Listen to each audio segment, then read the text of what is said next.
right, Raven, you are. Can you just tell us a little bit about what went into the decision with Spencer and starting what you've seen from him that led to that? Yeah, just discussions with Coach and our coaching staff, and this week, it's Spencer's turn, and both guys are extremely capable. That's a good problem to have. We have two guys that are we have a lot of confidence in and that we trust. So this week is Spencer's turn. What have you seen from him play-wise, ability-wise? Yeah, I think since he came here in training camp, he showed his ability on, why, he was a highly touted guy coming out, but I think something about him that stands out is his humility and his work ethic, and he's a really good teammate. I think his teammates have a lot of respect for him. How would you describe what his strengths are, like what he does best? What would you say? Proprioception, just feeling the pocket around him, just feeling all five eligibles, things you can't coach. The fact that he ends preseason, not as speaking to it, not for an opportunity he catapults and becomes a starter in the situation, what has he done to show or grow with that manner to get that opportunity? Yeah, well, truth be told, since training camp ended, there's very little opportunity for those guys. They have to make their hay on scout team, and they have to grind in the meeting room, and I would say both of them have been tremendous in that area, and they've made the most of their limited opportunities there. That pocket feels is something guys have. It's not coachable, or you can coach everything. You try to coach everything, and I think that is a strength of his. Yeah. Klint, with a young quarterback like this, you kind of streamline what you're giving him for this game. Yeah, try to pare things down for him. The great thing about him and Jake both is they're very intelligent guys that have, they've really grinded through these first 4 weeks of staying involved in the game plan, staying really heavily involved, and Coach Dinoco does a phenomenal job of getting with them early and late, and so I don't feel like we're having to dumb it down for him at all. I think he's fully capable of handling full game plan. Was there a difference between like who you wanted for backup, like the game day backup, versus actually preparing for a game? Like, was there a reason Jake was technically QB2? I think there's a lot of discussion that went into it, and I would just leave it to DA. I think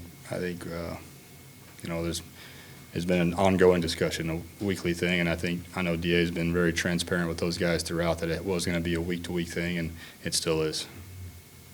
Do you think Spencer's mobility is going to open up as well into the offense? We'll wait and see. He's got to go play the game, and just let his natural ability take over. We'll find out together. What did you make of the way in college that Spencer was able to deal with kind of get different offensive lines last year, just kind of the ins and outs of the unpredictability of the season? I don't know if I'm answering this right, but I would just say I think it is kind of cool when a guy has been in multiple programs and has had to leave a place and start over and earn the respect of their teammates and lead a new team. I think there's a lot to be said about that. It's definitely something I don't love about college football right now, that there's so much here today, gone tomorrow, but I think it definitely helps these young QBs out when they've had to do it at big-time programs. So I think that really helps in their maturity. And yeah, he's had 42 college starts and that, something like that. Do you see that experience watching him practice and stuff? Yeah, definitely. I think there's a level of maturity there. You have to when you're on multiple rosters, you got to make new friends. Relate to a lot of different teammates, and you can tell that he's just comfortable in his own skin and comfortable talking to the guys and communicating, and just being one of the guys. I think he's got a really cool personality. Him and Jake both. Those guys are.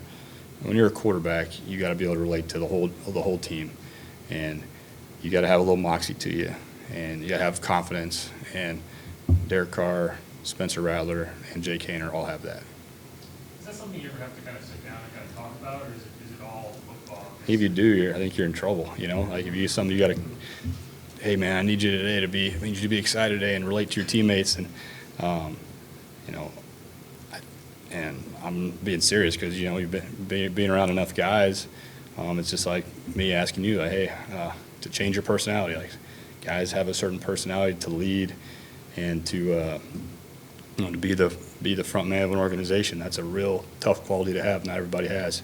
So I think it's something that, you know, God gives you. Your mom and dad help develop it, and then you develop it through college football. And so that's why all three of our guys have that. Obviously, a lot of other people have final say on draft choices, but was Spencer someone that you and your staff identified as someone you guys really liked in that process? Well, it all started with, you know, Jeff Ireland and Mickey Loomis, and our college scouts do such a great job, and we all work together, but we followed their lead. I think they do a great job, and I really enjoyed our draft process. Such a professional group, and whether it was Spencer or Talley or Bub Means, just really impressive group of college scouts that do their homework.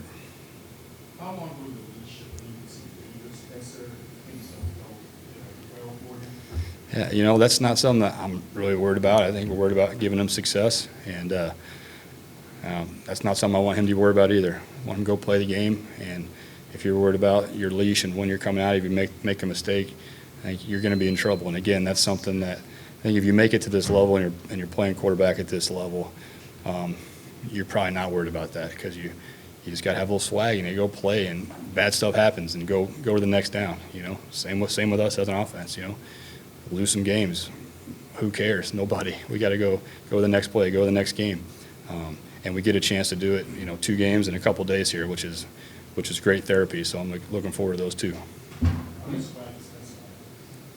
He's got it. He's got some swag, man. He's got a natural easiness about him. He's comfortable in his own skin, and that could be said about Jake Haener. He's got some swag too. You guys been out to training camp, see him lead some of those 2-minute drives, and see how fired up he gets, you know, ripping touchdowns. So really cool part of those 2 guys' personality. Did you notice, like, when did you first notice Spencer's swag? Was that something in the draft process that he comes out, or how does that kind of? I don't want to overplay the swag thing. You know, it's like it's a nice thing to have, but at the end of the day, are you producing? And you could have my wet blanket personality, and it's about producing. Yeah, those guys got to produce, no matter if they, you know, no matter what their personality is. Clint, for a rookie quarterback making his first start going up against this particular defensive play caller that likes to throw a lot of blitzes, what are the kind of challenges in your end? Oh yeah, I think you got to definitely expect them to be aggressive. You know, they've got to play the Washington QB as a rookie. They got to play Bo Nix. So you got to see him play a couple rookies already, and they're such a good defense, and talented and aggressive, and we're going to have our work cut out for us. I know Spencer will, but he's not going at it alone. It's a team deal. How much can a run game help him with quarterback his first game? Yeah, absolutely. Can help them a lot. Get the run game going, and that's whether it's a rookie or a veteran. But you know, as you know, as happened last week in KC, if it's not there, you got to better find a way to change it up real quick and get it going through the air. So a lot of different ways to win a game, and we got to be ready to run it, throw it, do it all. Looking back at last week, what would you say was the challenge for the run game? Yeah, well, it's just one of those days where, you know, once you get down and you're not running it the way you want to, then you're down a score, down a couple of scores, and the game changes a little bit. The mentality changes, and so you're not able to stick with it as long. So, hey, Kansas City did a great job. Credit to them. For the injuries on the offensive line, how concerned are you about keeping Spencer up? Shoot, we're gonna go run our offense and do what we do, and let him play. And we got enough talent to go get it done. So no, I'm not concerned. Excited about who we have, and you know, is there a lot of guys coming out of the roster? Yes. Are we alone in the NFL with that problem? No. Like when you lose your whole interior offensive line, like how much does that affect what you're calling? Like, do you have to do different things to protect against that? Like, how do you guys kind of deal with that? Yeah, I think you're definitely making adjustments as the game goes, and you know, that's just part of coaching. That's part of football. When you were talking earlier about we're going to find out together a little bit about Spencer. I mean, is there still, even all the preparation you put in, seeing him in practice, is there still, even for you all, an element of the unknown when you put a guy in the game for the first time? Yeah, there is. But you know, there's not. I haven't met a whole lot of gamers. You know, what they do in practice is usually what happens on Sunday. And so that's why we're confident with this decision. When you say when the running game's not there, are you talking mostly about the looks you're getting from the defense, or are you talking about, for whatever reason, the guys aren't just executing as well as you would like, or is it both? Well, it's all of that, and it's coaching, it's play calling, it's everything. It's a team game. As a team, we didn't get it done. I think Derek talked after the game about, shot plays is going to be shot plays in that game. Is that a KC thing? Is it just something you saw there, or what went into that? Yeah, I think that's something that we talked about going into the game for sure. And there was some plays that we'd love to have back, but when you don't make those plays and it is 2nd and 10, you got to go, move the ball on 2nd down. So and Kansas City did a great job of having a good plan, and we had our opportunities and didn't capitalize on them. All right. Thanks. Thank you.